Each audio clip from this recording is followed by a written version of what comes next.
Once you have your stamp ready to go, it's time to pick an image that you want to put onto a tile mosaic. Today I'm going to use a piece that my 8-year-old daughter and I did when we were playing with the watercolor crayons, and it's using the Baroque Motifs stamp set.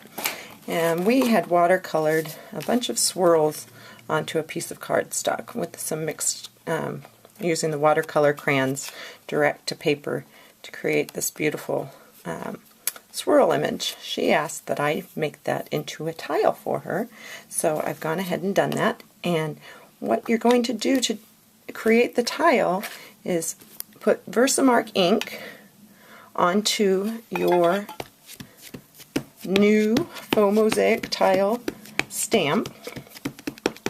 Ink up a large enough surface of the stamp to cover the piece that you're working with. And then I just press my piece down onto these big background stamps rather than trying to press the stamp down onto the piece, just so I can make sure I get the outline of each of those tiles firmly done. Once you have that ready to go, you're going to add embossing powder all over the tile, and this is just clear embossing powder, Stampin' Emboss from Stampin' Up. And I'm just going to shake it all over, make sure I haven't left any of those little tile pieces undone. And then I'm going to shake it right back into the jar that I keep my powders in, and any excess as well. And then I'm going to go ahead and heat emboss this piece. Once your piece is fully embossed and allowed to cool a moment, you'll see if you hold it up that you're able to see the little mosaic tile pattern all over the top of your image. And your image could be a solid image, it could be an outline image that you've colored in with markers or colored pencils, anything you want. I like bolder normally, but this is a special one for my daughter. And then once you've done that, you want to use a classic ink reinker in a dark enough color to cover up any of your stamped image that's coming between the tiles. This is going to become your grout.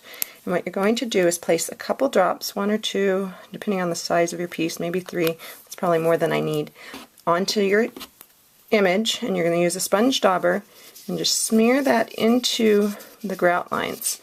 Anywhere that you have the embossing powder is going to resist the ink, and anywhere in between those images is going to clean up, and is not going to clean up, and so you're going to have the grout. Once you've finished smearing it in and you're satisfied that the grout's evenly dark, sometimes you get a lighter spot somewhere, you might have to come back in with a little bit more ink, that sort of thing, but it's not necessary.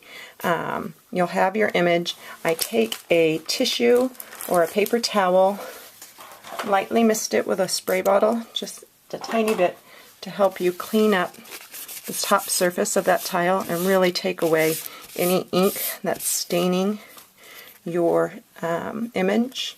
And you can now really see the grout lines on that stamped image. Now, as I said, for me the swirls isn't quite bold enough of a stamp.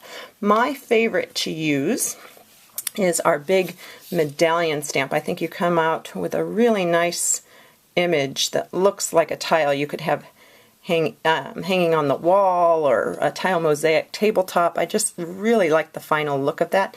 In this case, I've used chocolate chip ink for my grout lines and real red ink for stamping the original image, and I just love the way that turns out. I hope you enjoyed this tutorial and that you have fun playing with your leftover rubber and create a card.